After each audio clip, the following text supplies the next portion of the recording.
Check this out. I'm standing at the altar as they play the wedding march. I'm in a black tuxedo with my collar full of stars. Oh, she looks as lovely as she's ever gonna get. I wake up from this nightmare in a pearl of sweat. No, no, no, no, not that again.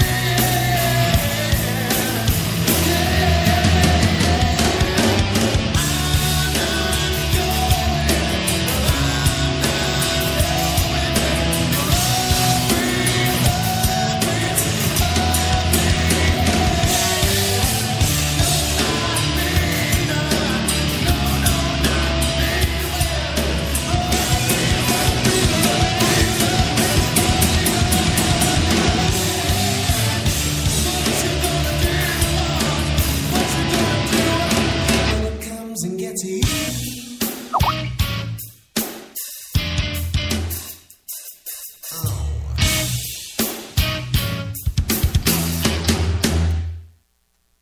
Hey, hello, everybody.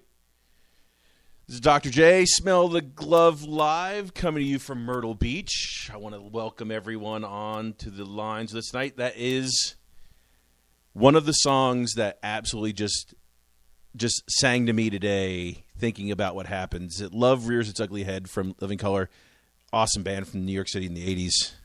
And one of the most important things about this is every time I think I'm out of love with the club, I just fall right back in. And I know for a fact that everyone here loves the club. If you weren't actually listening and didn't care, you wouldn't. That's no big deal. I get it. Or you don't care about what we're talking about. That's fine.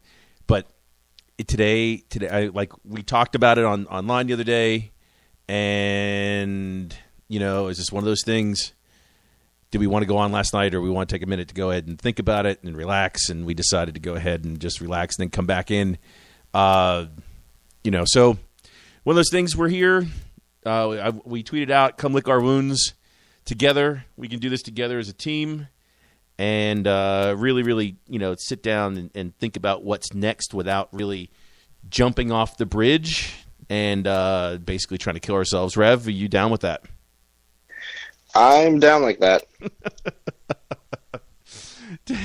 So tell me, Rev, about jumping off the bridge. Was that did you get to that point, or did you know that love would rear its ugly head later on in life? No, yeah, I knew. At that moment, I was definitely feeling it. Distressed at everything, distraught. But no, I took a step back, and there's a whole season ahead of us. We're still in Europe too. You know what I mean? So it's not like we're completely out. It's not 2009. It's not losing to Arsenal and due to diving and stuff. So it'll be all right. We'll be all right. It will be. It has to be. I mean, listen. Listen. We could talk about the game all day long. I mean, we could, couldn't we? I mean, we could. Is there? Probably could. Is there? I mean, if you're listening to this, you know what happened, right? Say that again? If you listen to this, you know what happened. You're not coming here for news. This isn't CNN, right? Oh yeah, you know what I mean. We could talk all day long. Was it a handball? Yes. Was our goal disallowed? Yes. Would it have changed the question I have for you, Rev, is: do you think if we had gotten that call? Here's the most important question of all of it. Do you think Ronnie would have changed the way the team was playing at that point in time if we had scored the goal and then gotten the game back towards our side?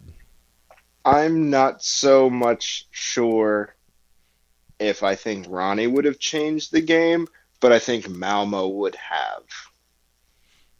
So they would have come out more. I think they might have been a little more pensive or scared or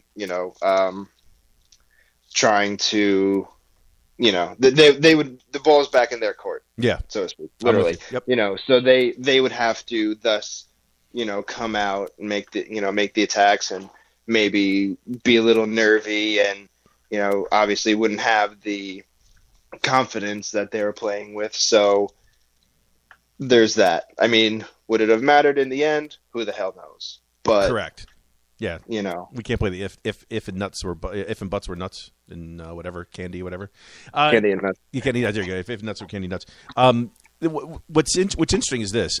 I want to skip past that and get on to ask you who impressed you, who didn't impress you.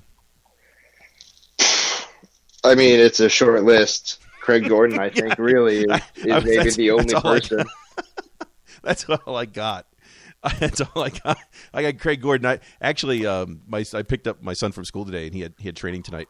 And if you listen, you know he's a goalkeeper. Anyway, I showed him the highlights of Craig Gordon. He just looked at me and said, "Oh my God, the man is not human." For the reaction saves. And even the goal where it was already a goal where Boyata was basically, and that was harsh on Boyata, by the way, an own goal. I mean, it was going in anyway. Even then, when he caught the ball and Gordon threw the ball out, the guy ripped it at him again, and he saved it on the line. You know what I mean? It was right. Before it actually truly and definitively went in the second time. It was. I mean, that's craziness. His save, especially the one where just before the goal, the second goal, it was the diving to the right and then up and then slide to his right 2 steps and then make the save. I mean, right. If you just watch that is, I mean, that right there, you can actually go, if you want to Google Craig Gordon saves, like Craig Gordon's best saves in the EPL. He's got a full 8-minute video of just stupid, ridiculous saves as far as. Oh, really? Oh my God, yes. I've watched there's probably 2 or 3 videos of that. And I've got to say, it just continues to get there, and he continues to be a steal. I'm glad we signed him. The question I have for you, Rev, do you think Gordon? I mean, if you're Craig Gordon, are you happy playing in Scotland, making the money that you're making? Considering Celtic did give you the chance, right, and you did get a bump because now you're not just based on pay for performance, and you're gonna. I mean, playing the way he's playing, there's no way in the world. Strachan's going to keep him out of keep the number 1 shirt away from him. I mean, right? What are you happy? Do you stay? That is to me. The hell with Virgil van Dijk. He's already decided. I know he's decided. Gordon's the guy I'm worried about because. I think he stays definitely this season. I think he'll definitely do. If I had to bet the house, I'd put it. He'll stay 1 full season. Excuse me. Will he stay next year? Ooh. I'd still be pretty. We just signed a 3-year deal, pretty confident. right? If I think that's correct, you just signed a 3-year deal. So this is the beginning of his 3-year deal. So a year, 18 months, and then you hear people coming to get him. I don't know. I'm thinking, hoping that, guessing. He bounced around. He never it was because of injury. He never really kind of seemed to find himself, or at least that's how it seemed. A bit of a journeyman. Mm-hmm. But then he's here. He's satisfied. Yeah. Happy. You know what I mean? Yes. It's a fit. It's like a things aren't broke, don't fix it kind of thing. Right. The only step, like you said, is if he gets the call for Scotland, then that's another dimension that he can add, and maybe that's the little thing that if he was missing something, that's what he can do to kind of satisfy that. And then but I mean, for us, I just hope he doesn't get injured. No, I'm with you. And Bailey or Bailly, whatever you want to call him, I guess now it's Bailly. He's no chopped liver either. I mean, you got to understand, he's what, 4th choice in Belgium. I mean, between Mignolet and Courtois, and then whoever else you want to put as 3rd and 4th. I mean, that's not a bad set of keepers to be being kept out of, considering he's got what, I think 12 caps. So it's not like he's never played for them before. Right. I mean, he's not chopped liver either, and his performance. I mean, he did have that one mistake, and you got to understand. I mean, he came through the back of the guy, and it could have been a PK. I get it. From there, I think you're right, Rev. I think that the whole idea of Celtic, him staying, and like they're talking in the chat room, he's happy to be here because we did give him that second chance after being out for 2 years. The idea that he's going to stay on and he'll be happy to stay, and he's also going to be sitting around and playing in the national team. I mean, that's the key, right? He's going to be playing at home in his own country, playing for the national team, top team. He's going to win a bunch of medals. Hopefully that's enough to keep him, right? Right. Yeah, and that's the thing too. Hopefully it's enough that he turns down other people wanting him. We'll say. Right. Yeah. I mean, the only thing I could see is him, maybe getting turned towards, England again. But if the thing of being at home, yeah, exactly. Then that could, exactly, playing for the biggest club in your home country. I mean, I don't know if he was what fan he was, what team growing up or anything like that. Right. If it was even, a Scottish team. But, I would think that would be all those, tiny little mitigating factors would be enough to, to keep him in place for a little while. Yeah. Yeah. And give that way it gives Fasson a chance to go ahead and mature a little bit. Cause I mean, he's not poor either. So, I mean, no. he's going to play a little bit in the development stuff. But, the only other two I would add to that, I would add Forrest and Yanko. Probably, if I were to give Gordon a full star for being on his game, Forrest and Yanko would probably get half star. I don't disagree about Yanko. Not sure about Forrest because to me, he seemed to kind of fall into his old traps of literally falling. Granted, he didn't, kind of stay down. Yeah, we've talked about how many times have we talked about that. Yeah, but he seemed a little bit of a pushover maybe, and just to me again one dimensional. It was get the ball, run up the wing, and remember, pretty much just run at somebody. True, it seemed like true, but remember he does that in the first game and destroys their left back. Mm-hmm. The entire, for the first hour.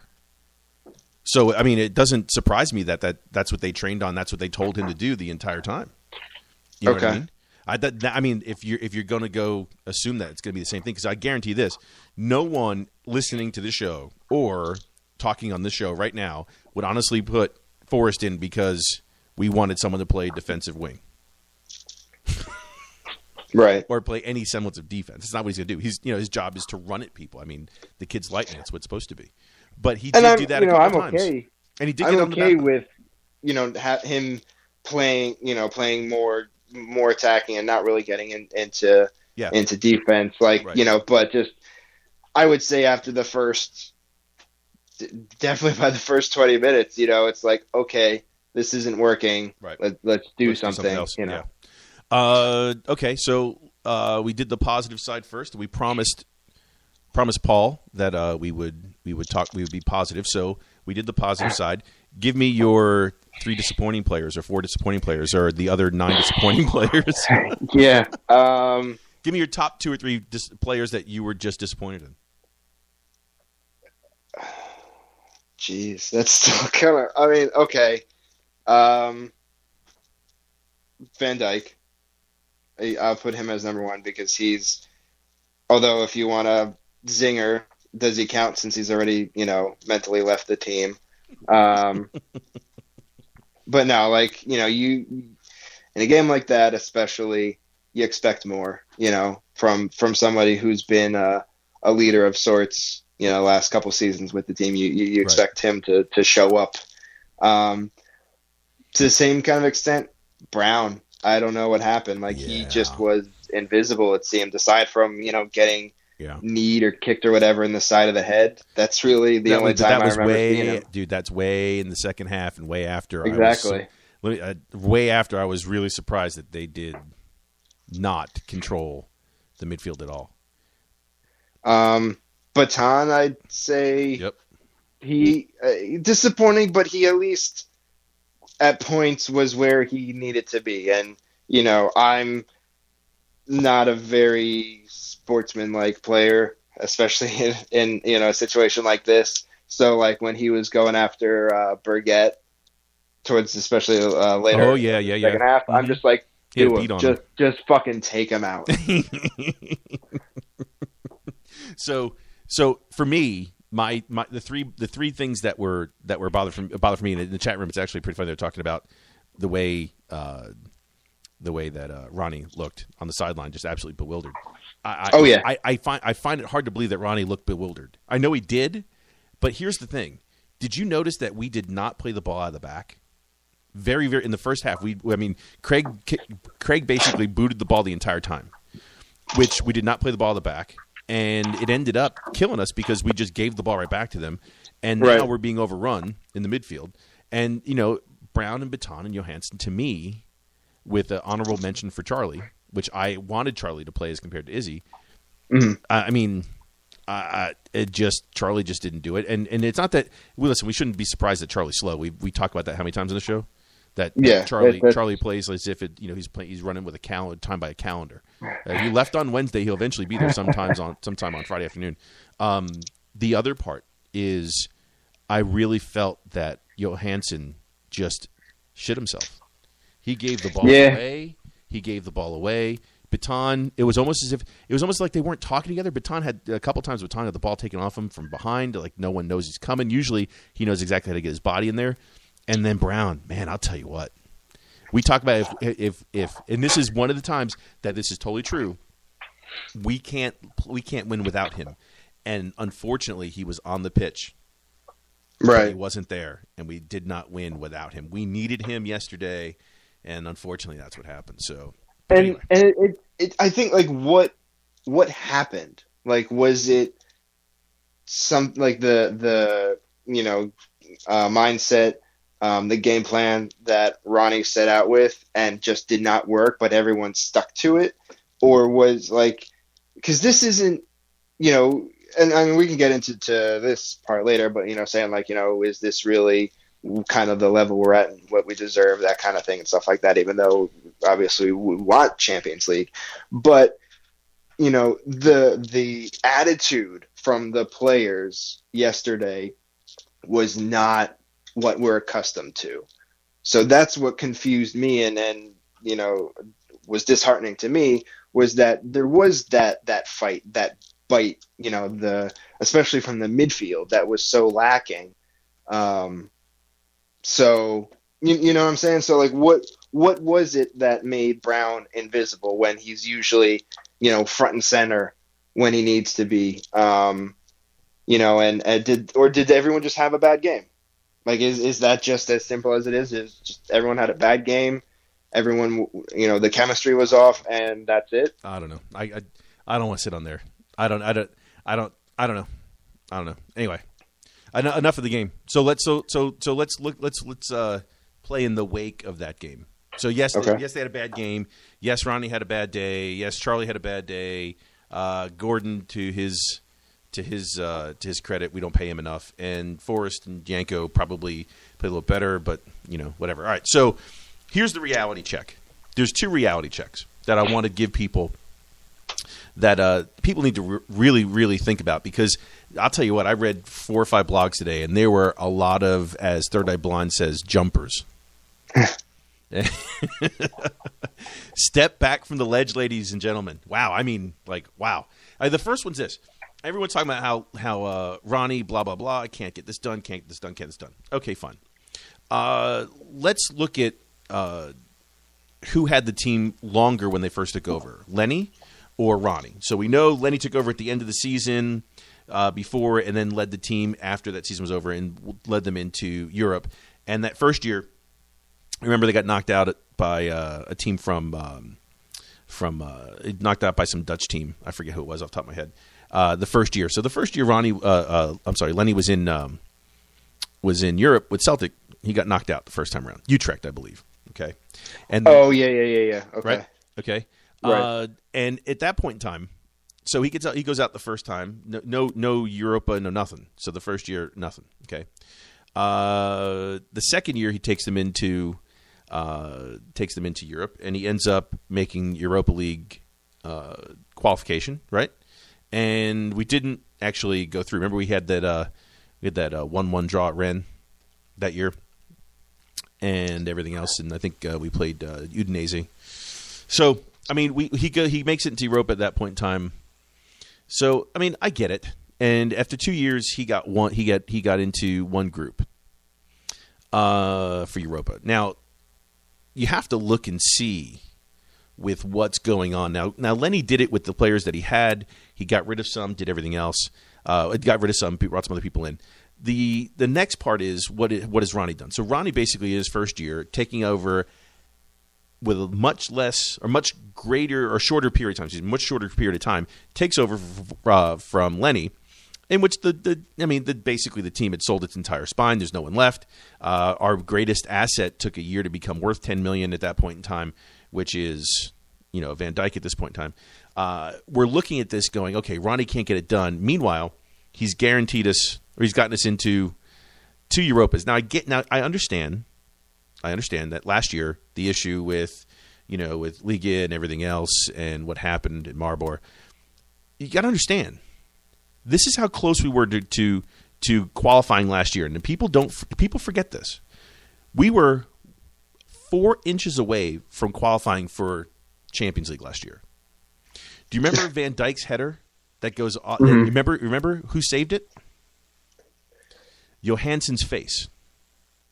Oh, okay. Mm-hmm. Johansson's face. Johansson's face is the reason why we didn't get in the Champions League. The year that year. It is. It is.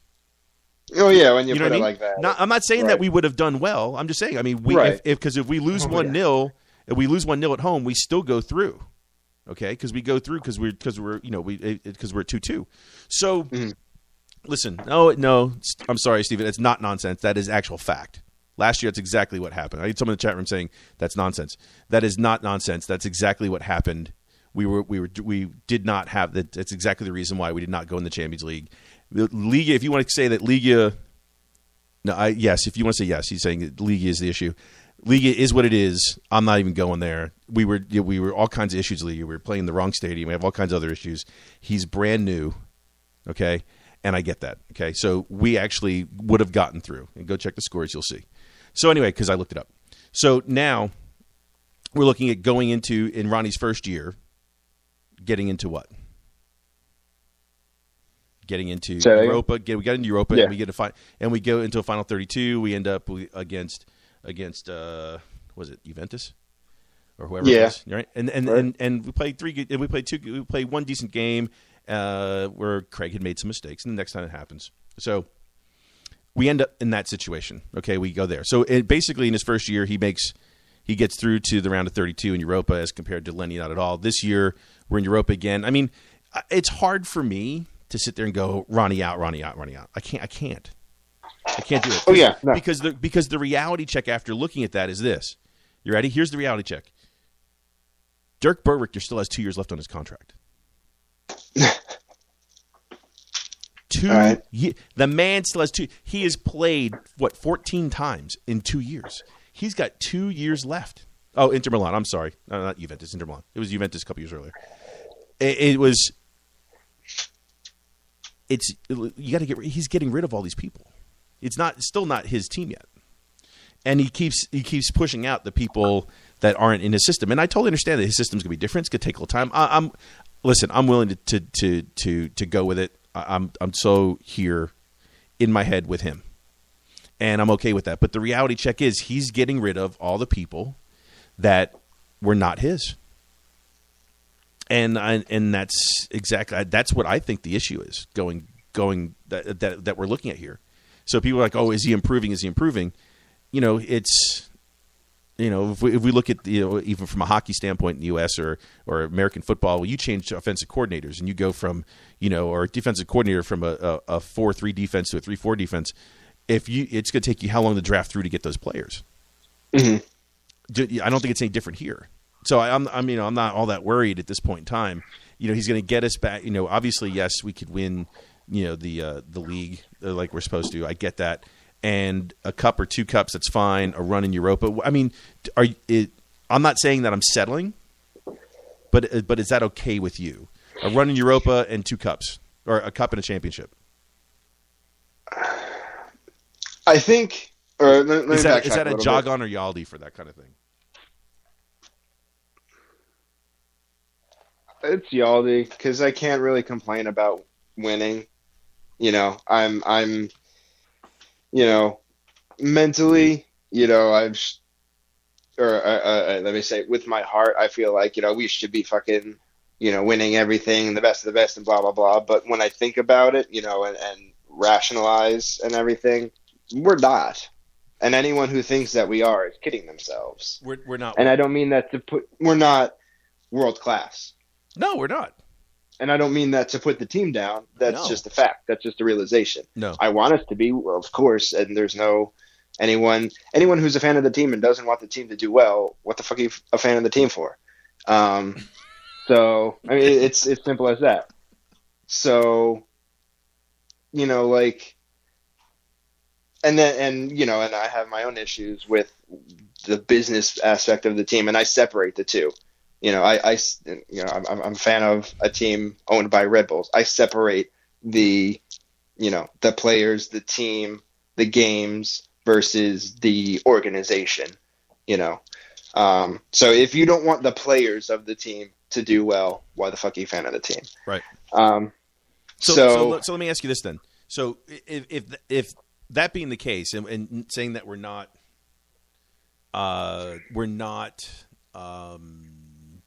that class or quality, we're not that good.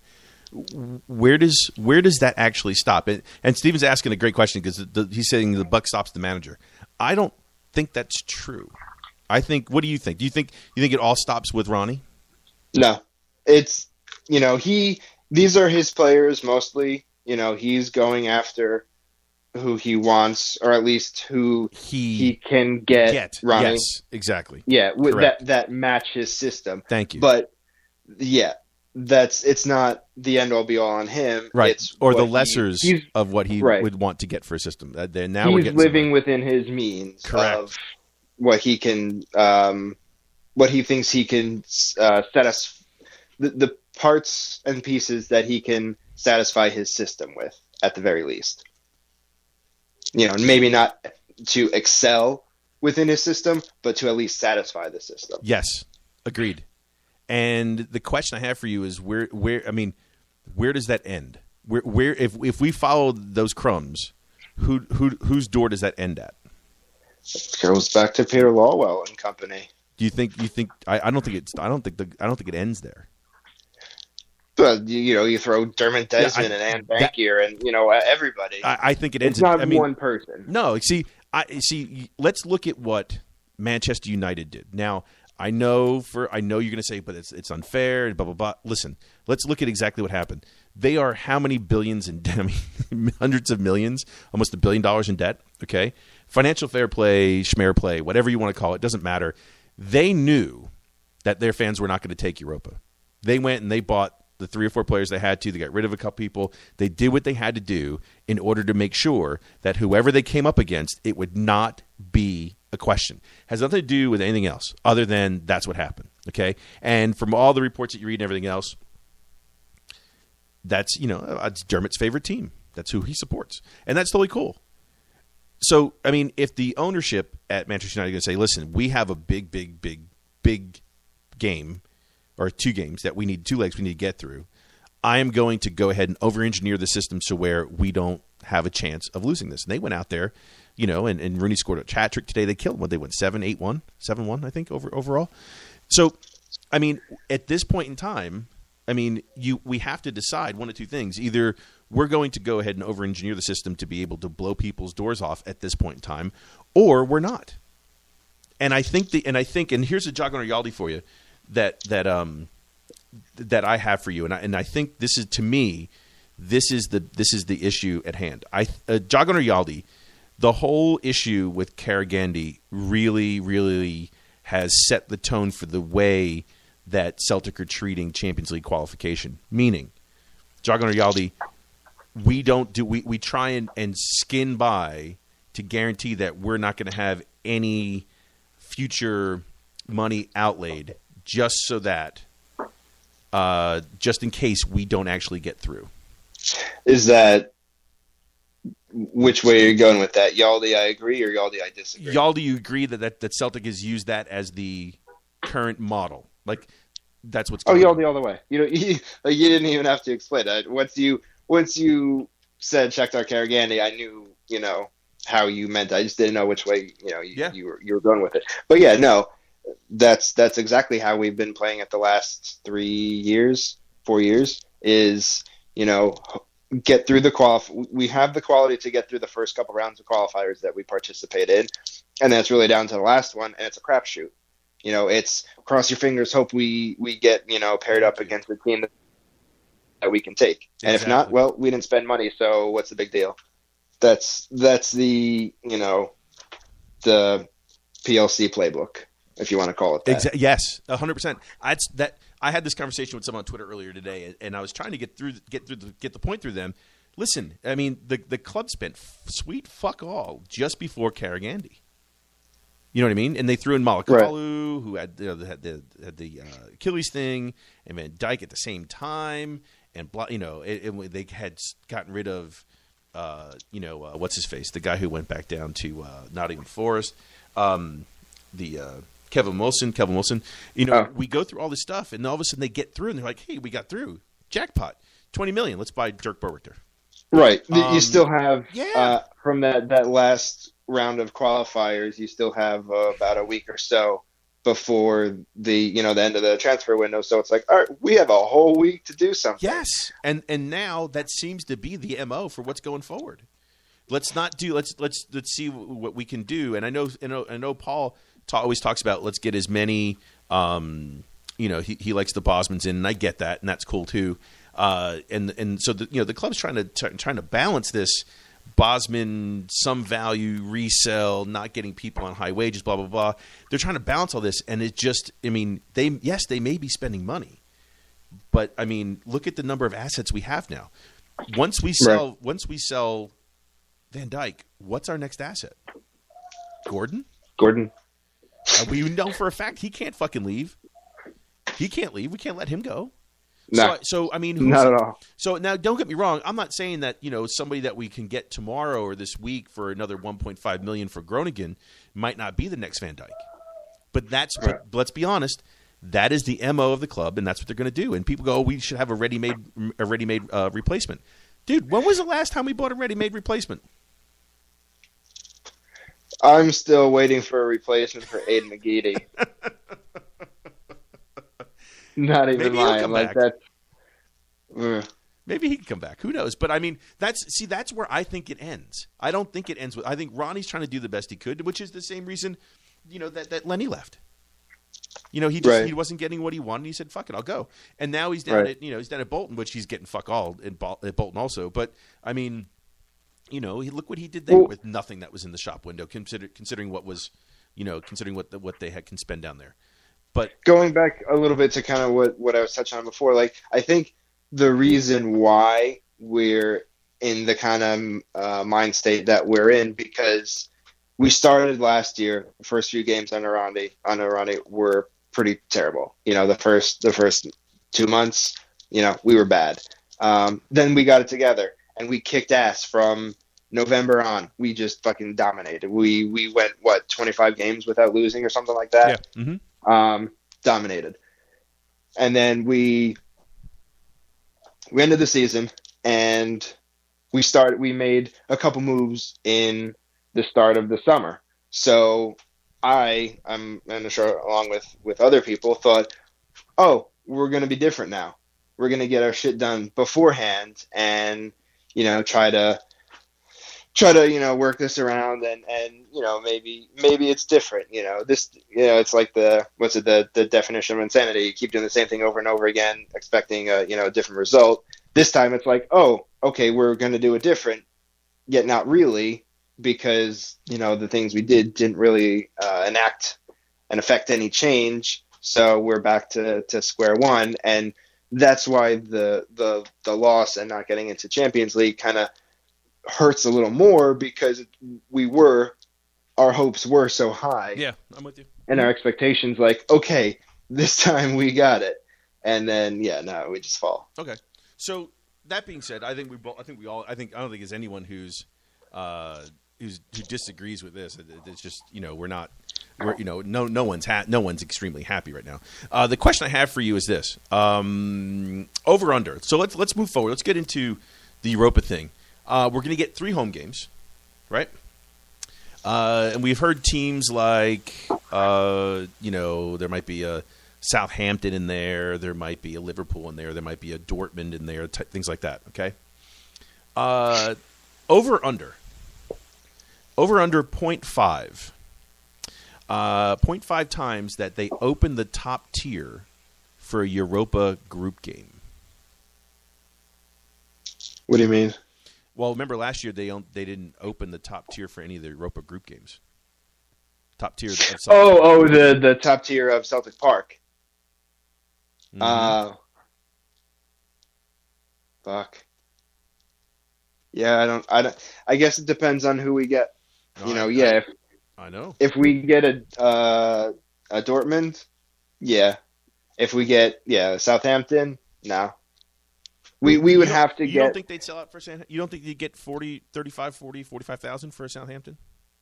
Well, I thought we're what 52,000 is or something like that. 60,000. 60,000, something like that. Yeah. Yeah. No, unless it's going to be a team that rightfully belongs in the Champions League and somehow did not get in. Mm-hmm. That's the only way. That kind of opposition. That's the only way I see us. See them opening the whole stadium for everybody. Okay. Other than that, then no, I think it'll just be whatever. Okay, so let me ask you this. Let's go through. I'm going to ask you for a couple possible teams. All right. If we're in Europa, all right. Where is that? Let me find this here, real quick. Let me look real quick, and I want to ask you if we're in Europa. Hold on one second. Let me just pull a few teams out here, and if we're looking at Europa, Basel. Do you think we sell out for Basel? No. Well, all right. Are we talking for full? Yeah. For full stadium? No. If they keep the upper level closed, yeah, maybe. Okay. So let me see here. Here we go. All right, here you go. As of August 20th, the group draw for Europa. You ready? Schalke. You think they open the top tier for Schalke? Nah. Basel? No. Napoli? No. Tottenham? Maybe. Villarreal? Yeah. Because of the yellow submarine thing? Yeah. How about Sporting? That'd be interesting. That would be an interesting game. That'd be a big game. Yeah, I'd say yeah. Okay. Marseille? Yeah. Dnipro? Who? Dnipro. Ukraine? Oh, no. Of course not, right? Braga? Nah. Fiorentina? Nah. Lazio? Ooh. I know you'd like No. that one. Antifa. All right. Anderlecht. Nah. Liverpool. Yeah. Club Brugge. No. Besiktas. No. Apoel. Maybe. From Cyprus. Monaco. No. Yeah. From there, it just goes down. Lokomotiv, Augsburg, Right. Rapid, Partizan, Astras, Groningen, Sion. Would you like to get Sion? You think people would show up to that one? I think so. I actually Rapid too. Wasn't that Rapid. The other one, Rapid and Sion. I would love. You think people would show up for Sion Part 2? Yeah. And then you have 22 other teams that are possibles as going in, as far as games that are supposed to be played tomorrow. So I mean, those are the top teams that would go in. I think if I were to say the stadium that would be open at the top, where we open the top tier of the stadium, I'd say Schalke maybe, Hotspur definitely, I don't think. I'd love to see Sporting, but I don't think they'll show up for that. Marseille, I don't think so either. Fiorentina, no. Lazio, maybe only because of the political side of things. Liverpool, yes. And that's basically, to me, that's basically it. And Southampton, if they get through tomorrow. But that's basically, to me, that's it. I don't think they show up for Monaco, Besticus, Anderlecht, Lazio, Fiorentina. I don't think they show up for any of that stuff. I think we're down, the bottom bowl only. Mm. That's Yeah, just me. no, there's really, nothing about those teams. Not saying that they're, all terrible teams. They're just, there's not that something about them draw. Yeah, I think a Battle of Britain thing would maybe get it through, but after that, Right. I don't see it happen. Anyway, so next thing I want to ask you is this. Here you go. You ready? The next question I have for you is 1.5 over under new players coming in from now until the end of the window. Under. Definitely under. Yeah, I think we might get one, but I'm not counting on it. I definitely see people going out the door, obviously, but as far as people coming in, one, yeah. You think one would be it? Yep. Yeah, I think it's under also, but that's just me. I don't think that after that display, people are going to want to come. But anyway, so one thing I had people ask me on Twitter today was things like the 5 positions that we need players, and I was given center mid, center half, left back, right back, and then striker. So if I were to ask you, would you these 4 players minus striker, the center mid, center half, left back, right back? If I were to say to you, listen, would you be comfortable? Now, granted, we let Henderson go on loan. Right, so and Fisher, if you saw that too. And Fisher today, correct. Yeah, Fisher to St. Johnston. So now we're looking at the center mid. We're going to need someone there. We don't have any to cover that one, right? As far as getting another person in there to go ahead and play in the middle of the park, unless you want to go ahead and let McGregor play in there. So you're looking at O'Connell, Tierney. Or Rogic Also. Yeah, but he's not the defensive guy. Didn't the last league game? Didn't he play back there? As a little, little taste. No, he didn't. No, he played up front. Okay, He played in that hole. So now we're looking at O'Connell as a center half, right? Tierney as a left back, who wasn't bad, right? Yanko as a right back, and we have no one as far as cover right now for that holding center mid. And people are still screaming out for a striker. Mm-hmm. So I mean, what do you think? Do you think as far as right back goes, do you think we let Adam Matthews go too soon? Maybe looking back, it at the time it happened, I was okay with it. I always liked him as a player. But having basically 2 right backs who one was always injured, while the other got to play, and then they switched, positions. Except for when Fisher had to play. Yeah. So Jog on reality, you'd rather have Adam Matthews playing last night than Sadie Yanko. Yeah, definitely. Yeah, of course. Me too. I'm there. I never understood why we sold Adam so early in the window, considering we're not going to fucking sign anybody till after the fucking window's done. True. I don't understand that. Why are we getting rid of assets, especially knowing? Listen, I love Lustig. I'm glad he's here. I know he's got a long-term deal. To be honest with you, I don't know why in the world we didn't plan for. I mean, unless you really thought Yanko was going to be the man to take over for Adam Matthews. Unless you honestly believe that, and I got to assume that because he played Yanko over FA. That's what Dyla thinks. Right. Yeah. And again, we're looking back and trying to predict the future of everyone's quality of play based on a shit game. My crystal ball is sometimes broken. That is correct. I can't usually look into the future and do that.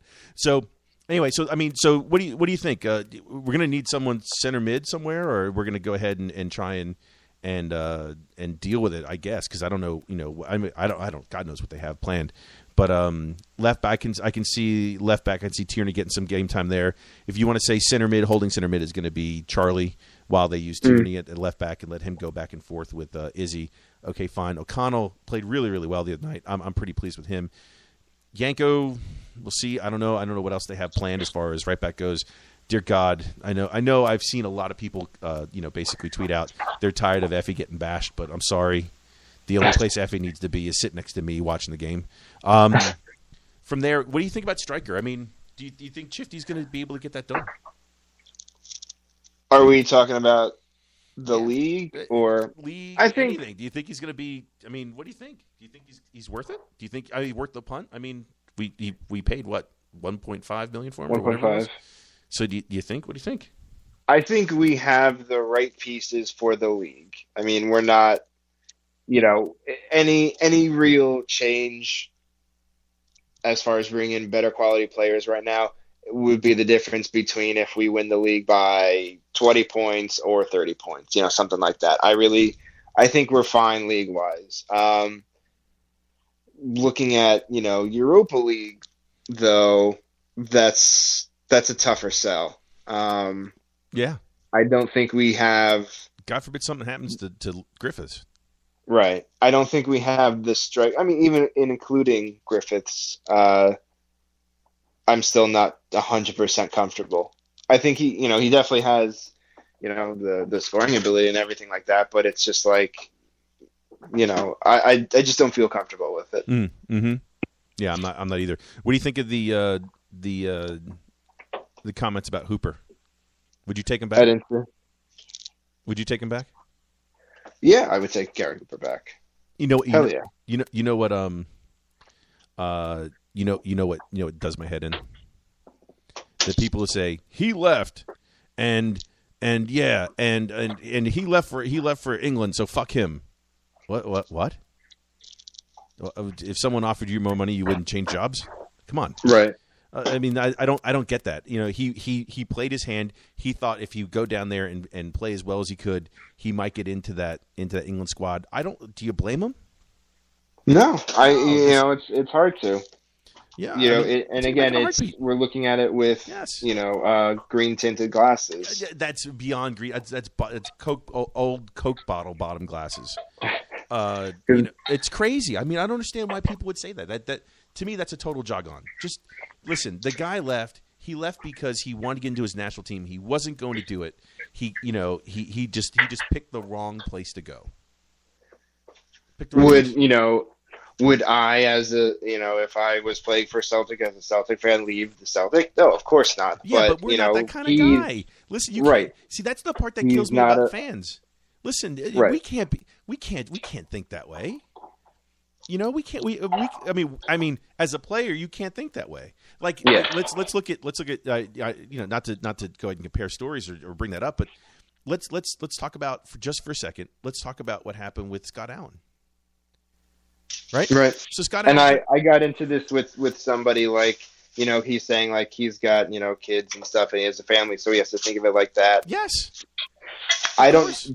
In truthfully thinking, and I can't do it about soccer because that's, in my life, that's a newer sport. So I have to think of it from baseball. As a Yankees fan, if the only way I could play, the only job that I could get as a player was for the Red Sox, would I actually take that job? Yes. I can't answer that question. Yes. I don't know if I can. Yes, in a heartbeat. Yes. You would? Yes, I would. I would have to. I mean, if my son came to me and said, "Dad, listen, Rangers want to buy me," man, that's I as a fan, yeah, you don't want to hear that. But think about Scott Allen. Think about Scott Allen. Oh, Scott Allen should just waited. And if he waits and then sometime in October blows his ACL out, his contract's over. No one's going to re-sign him. They're going to send him on his way, and now he's fucked. You got to make that. You got to make that decision. You got to make that decision. You can't not do it. And for Hooper to say, "Well, if I stay here, maybe they'll take me," that's not going to happen. He had to go. I have no problem with him going. We sold him for what, 5 something? Okay, fine. So we made $2.5 million on him after we paid out the rest of it to whatever he came from. But anyway, so, what do you – I mean, I have no problem with it. I really don't. I have no problem with it. If he brought him back, we brought him back. The only question is, how well did he do playing in a one-up top at Norwich? That's it. Yeah, that's a good point. Which is exactly what's going to happen here. You know what I mean? And the last picture I saw of him, he was looking just like Chris Commons. So I'm just saying. When I guess it was his last year then, he was playing by himself. And, was he doing fantastic? Not necessarily, but he scored goals, I think, in not 4-5-1. Not like he did with it. Not like he did for us. Oh yeah, no. There were no 5-goal games down south for him. No. Mm-mm. Right. Not even in the championship. Right. Well, that's what I mean. Like him and Stokes paired together was. Oh, did you great. have to say? I was just getting over the fact. I had to say Stokes. I was enjoying my night, and then you had to bring up my man crush. But you know what I'm saying? Like that's because we did that in the league, obviously, but then in Champions League we played Hoover by himself or Stamrax by himself. But now, he did get a couple goals. Don't get me wrong. Yeah. Remember the year we qualified? He had that great goal in Russia, and then he had the one at home on the first touch on the mistake. But as far as scoring goals for fun, no. Correct. No, it's not happening down there for him. Do we need him here? Like Steve just asked, do we need him here? The answer is we don't need him to win the league. But right. What do we need? What do we need this level of players for? We need those level of players so we can go ahead and get back to what we want to get to in Europe. Right. So that's what I'm thinking. Anyway, so enough about the players. We need a center mid. We need, the question I have for you, Juggernaut Yaldi, do you think Ronnie's happy with the young kids that he has, O'Connell, Tierney, and Yanko going forward, or do you think he tries to strengthen? So Juggernaut Yaldi, he sticks with the youngies. I don't know. I honestly don't know. I think he's satisfied with what he sees in them, or else he wouldn't throw them into the mix. But I mean, as far as like them being, like baby bird style, okay, you're done. You can leave the nest now and be on your own and play kind of thing. I don't think so. Not confident like that. Yeah. But that's what he talked about. He wanted to go with kids. Yeah. Yeah. He wanted to go kids. But I mean, if you want to say that holding mid is Scott Allen, could you say that? I didn't see enough, but I don't think he's at all any sort of game changer or anything like that. He's, we signed him as a piss take. That's really what I see. You think so? Yeah. Really? Well, and okay, not like they set out, oh, we want him, just to have a laugh. But I mean, what he'll bring to the table, that's all we're going to get out of him. I don't see him being a producer. I hope I'm wrong, but I don't see him, having any real effective change in this team. Okay, so let's talk about revenue producer. You ready? Okay. Henrik Larsson's son. Was it Jordan? Yeah, Jordan Larsson. Apparently, Helsingborg needs to sell. Apparently, Huns do not run Swedish football because apparently Helsingborg has to come up with $300,000 to keep their elite status. Mm-hmm.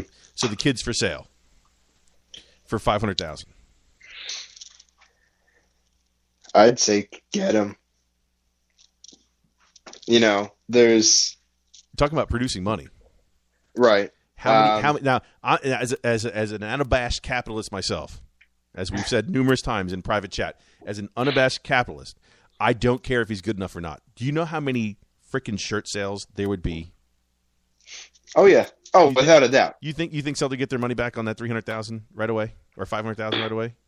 Instantly. Regardless if he's good enough or not, correct? Yeah. I'm with you. I think it's crazy not to. He's what, 17, 18? I think he's 18. 18? Buy him. Put him there. I mean, shit, who cares? Buy him. Now, I appreciate the whole, is he ready? Isn't he ready? But I mean, we can get him, and we could do whatever. Especially if Ronnie's going to be playing young kids, and that's what he's looking for going forward. Could you listen? All you have to do is put any fucking number on his back and run him out there for the last 3 or 4 minutes of any game, and all of a sudden you have shirt sales, right? And that's exactly what would happen. No, I don't disagree. And by the way, Steven says, I don't know, not sure if Celtic fans are stupid as you think. I'm saying that not because of me. I'm not saying I would buy one. If you go back and you read all the blogs and all the comments of the blogs, I'd say 60% of the people are just like, oh my God, take him in a heartbeat. 30% of the people left are saying, I'm not quite sure if he's ready. And the other 30% are telling like it would be impossible for him to get through as far as the pressure. Now, I was chatting with a friend of mine who works for the club the other day, and he told me that he doesn't see a reason why in the world the kid couldn't come and then hammer down a place in the reserve team, and then over the next year or two move up. He's seen him. He thinks he could do it. And that's what I'm saying. I'm not saying he's going to walk into the first team on day one and take the spot away from Griffiths, but we're looking down the road a year or two. Yeah, you get him now while you can, while he's cheap, while they, are open to selling him, because you don't know what's going to happen. What happened there? Paul. Hail, hail. Hail, hail. What happened here? Hold on one second. Let me bring merge calls. Here we go. Rev, you there? Yeah. Oh, okay, so Paul just joined us. So of course he's trying to censor me on talking about getting Larson. Yeah, so Paul, we were just talking about getting Larson. Jordan Larson, just as I predicted. Yes, as you predicted. So do you think that's a cynical move or no? As in, we'll just go out and buy him to please the fans, and it costs absolutely zero money. It's going to cost us about £300,000 to £500,000 if I'm not wrong, and it's, I don't know, man, we're taking him too soon. If I really bought the guy, I'd loan him back to Helsingborg for another season under his dad before I started playing in the SPL. The weight of the world is going to be on that kid's shoulders, and I mean, it was such a sentimental attachment we've got to this player before even buying him. I mean, most of the Celtic supporters remember this wee boy as a kid in the stands cheering on the Celtic. So, of course we want him. So wouldn't it make sense to buy him, let him play 2 or 3 games, and then loan him back to Helsingborg? Put a jersey number on him and then sell some jerseys?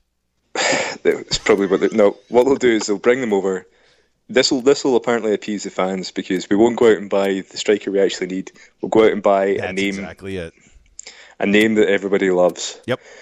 And I bet they're gutted now that they gave Shifty number 7, aren't they? Actually, no. I bet you they're happy they gave Shifty number 7, knowing this was probably going to happen, because then people would just go out and pull out their old Larson 7 jerseys and just wear those instead of buying new Larson 17s. I didn't think of that. That's the capitalist in you speaking, Dr. J.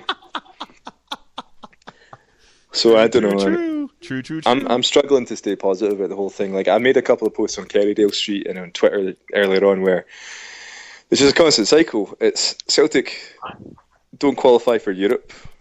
Celtic have the opportunity to go out and invest over summer and New Year. They don't. We take a run at the Champions League qualifiers. We fail. We then console ourselves with getting to the second round of the UEFA Cup, getting pumped out by a team from a country who, like Italy, Spain, France, whatever, Germany.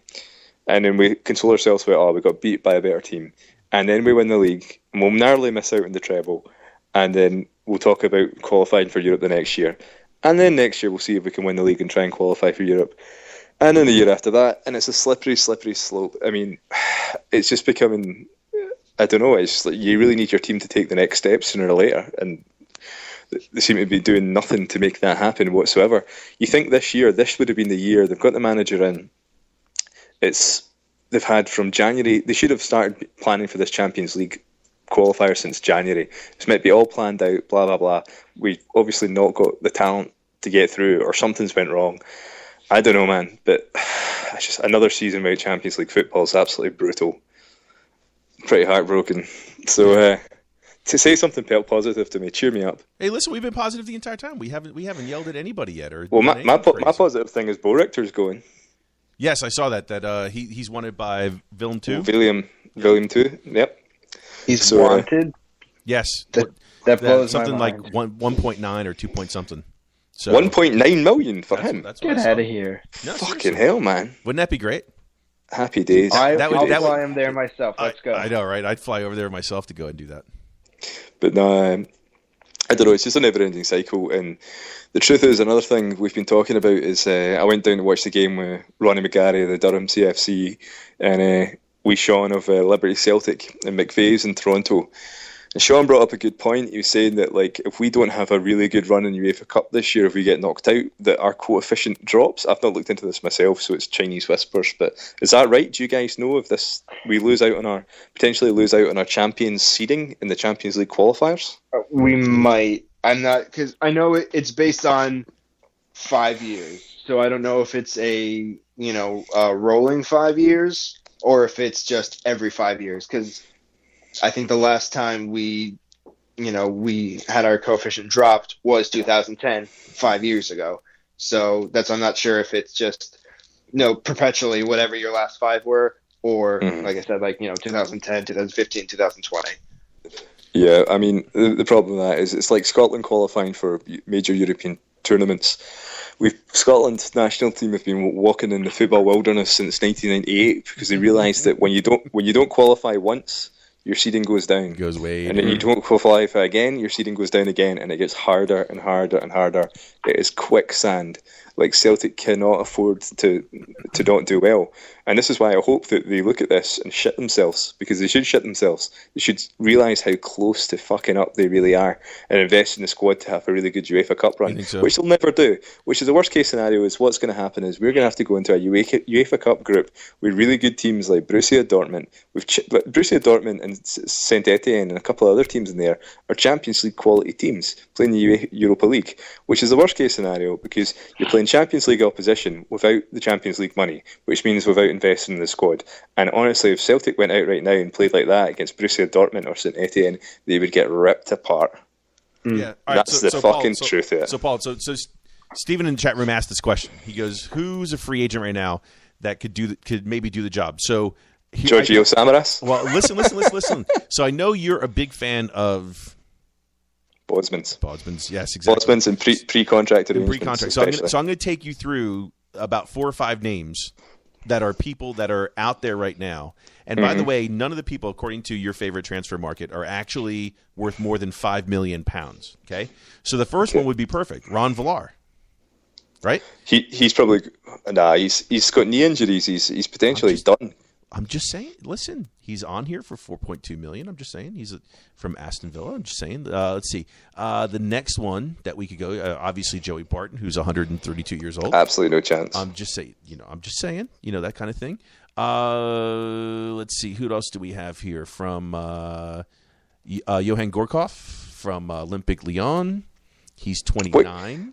Oof, I thought you'd be older than that now. I'm just saying he's attacking midfield. Not that we need another one. Jonathan from Inter Milan, which wouldn't be a bad deal. I don't know if he's hurt or not. $2.1 million. He's a free agent right now.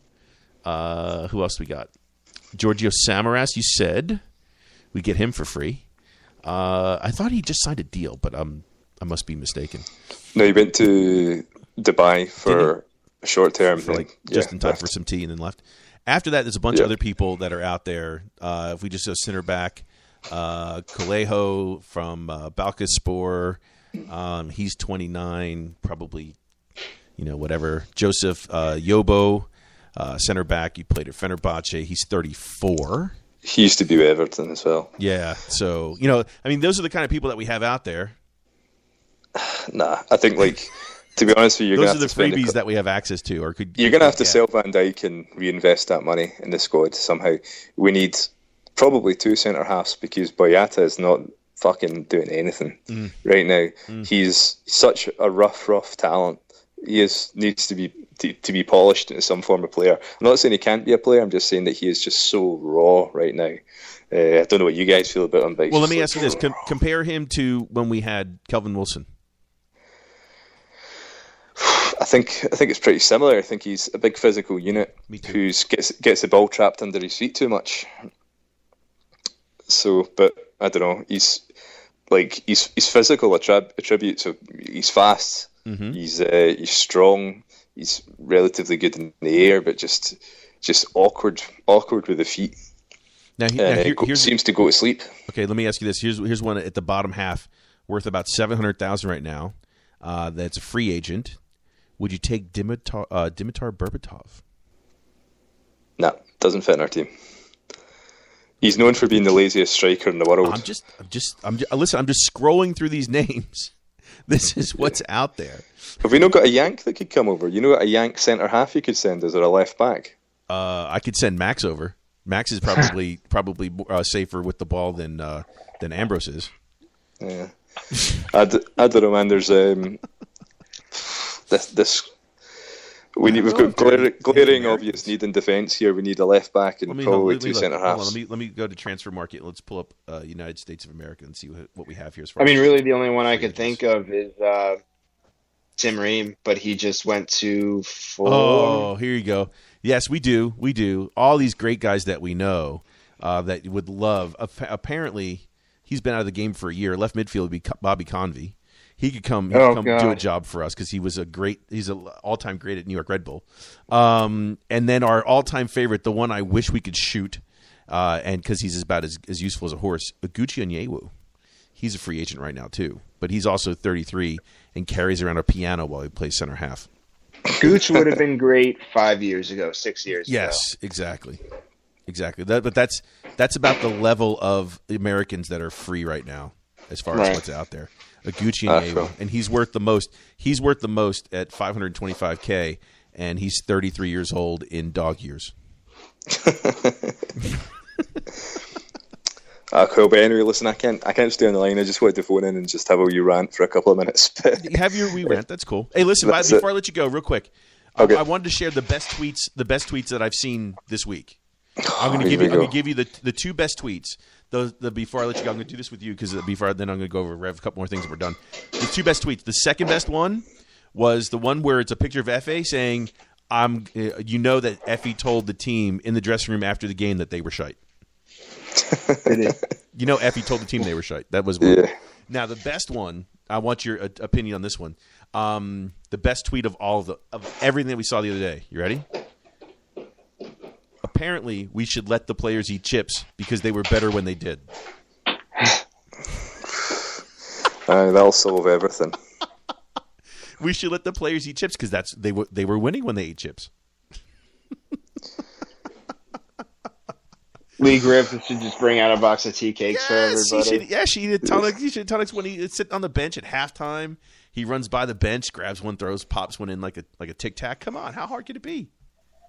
Instead of having just the water boy or whatever, the physio, they all have like a designated tea cake guy. Stoppage in play, he runs out. Wash it down with a little Bucky. Come on.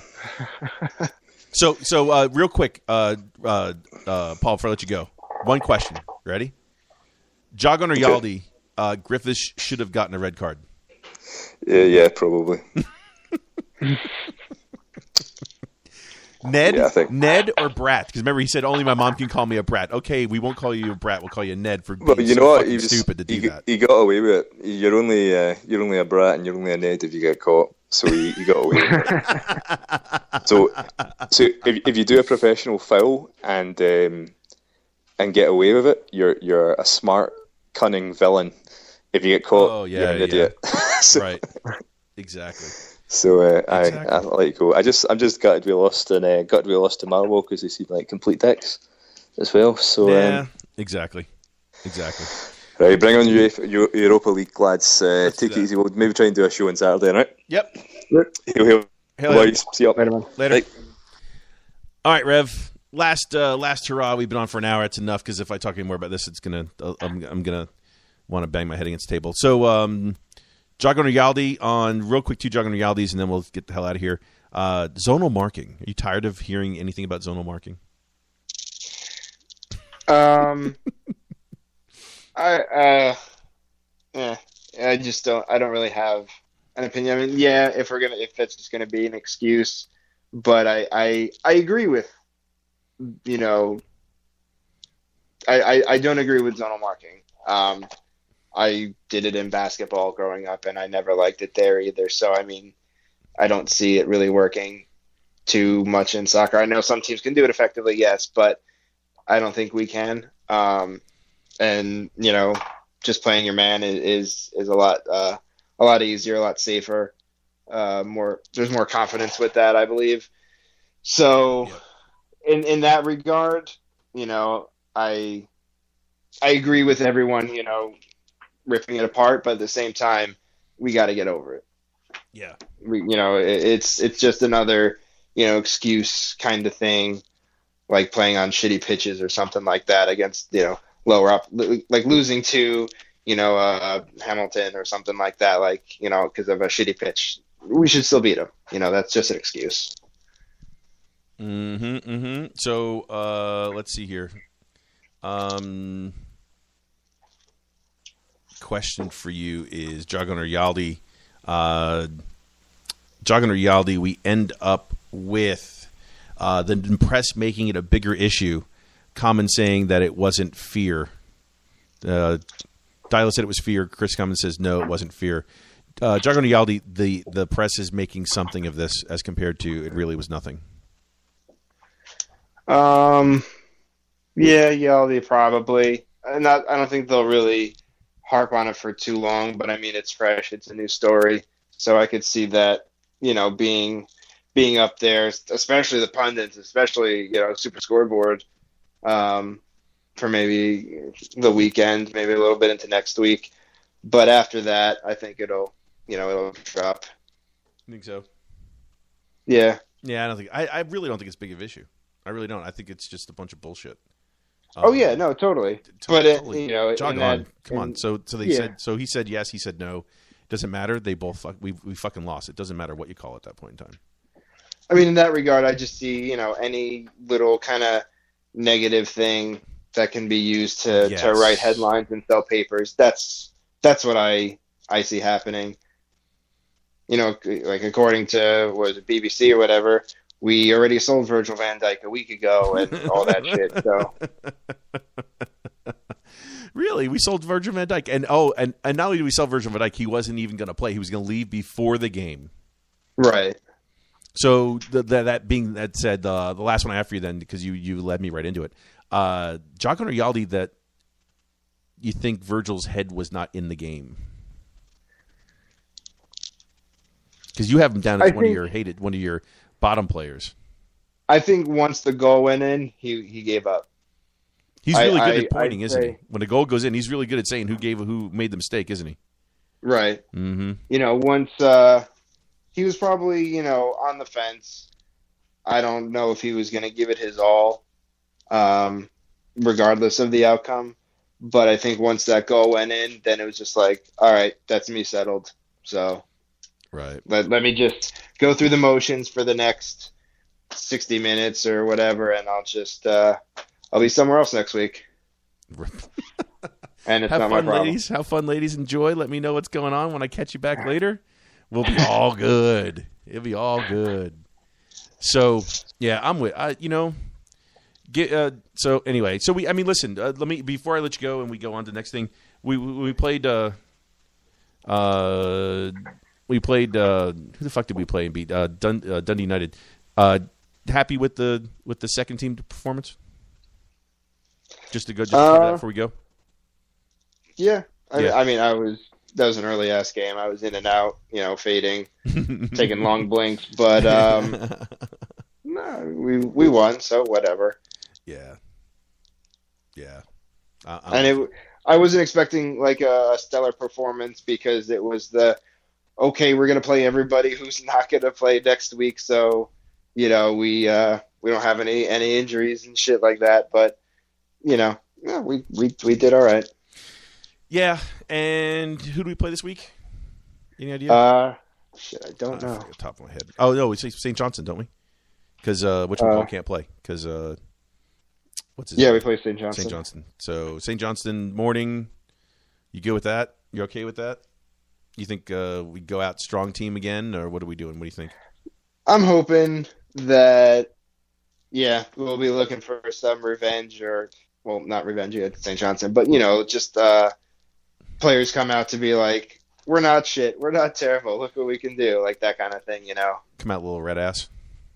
Just make them our whipping boy. Mm-hmm. They're going to pay for us going out. Right. That's so sad. I hate to say this. I've really, really tried today. So before I let you go, Stephen asked this question. This is good to both of you. What do you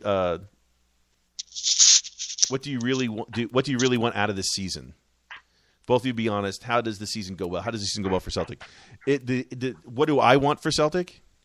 And what would be a good season for Celtic? So let's answer Stephen's question. That was actually a good question. So, what do you want the rest of the season, knowing what lies ahead for us right now? What do you want? Want? Yeah. Fucking treble. Okay. Treble. If we get a treble this year, You think that everything- erases what the fuck just happened. You think so? Oh, absolutely, absolutely. Wow. I will go out of Champions League in a heartbeat if we get a treble. Wow. I think every time a game is on Tuesday or Wednesday, Celtic fans will be reminded that we're not playing, and it'll probably, I don't think so. I'm with you. I'm with Steven. I don't think so. I don't think that makes anything good. I just don't. I think every time that we see and hear, we see the little ball with the stars on it, and hear Zedek the Priest, and we're not actually out there this fall. It's gonna piss some people off, and even a treble. Treble would be nice. I think people would start to show up. Yes, that'd be good. Should they get the treble? Yes, but then again, we've only won it 3 times in 100 years or so. So, well, that's what I mean. It's 25 years. A special enough of a thing where it's worth, And I don't mean like. Do you think? Okay, how about this? Treble plus round of 16 in Europa. Do you think that does it? Well, what are we? What's the goal that we're looking for? As far as making it a really, really good season for us. Where you look back and go, that was a great season. Personally, just the treble will do me fine. I mean, let's say a double, and the league, and say the Scottish Cup, and getting into the round of 16. I'll say okay, not bad. That's a successful season, I think. Just doing group stage and winning the league. No, that's not enough. That's not good enough. You think a round of 32 and two cups would be the same as last year? That wouldn't be enough.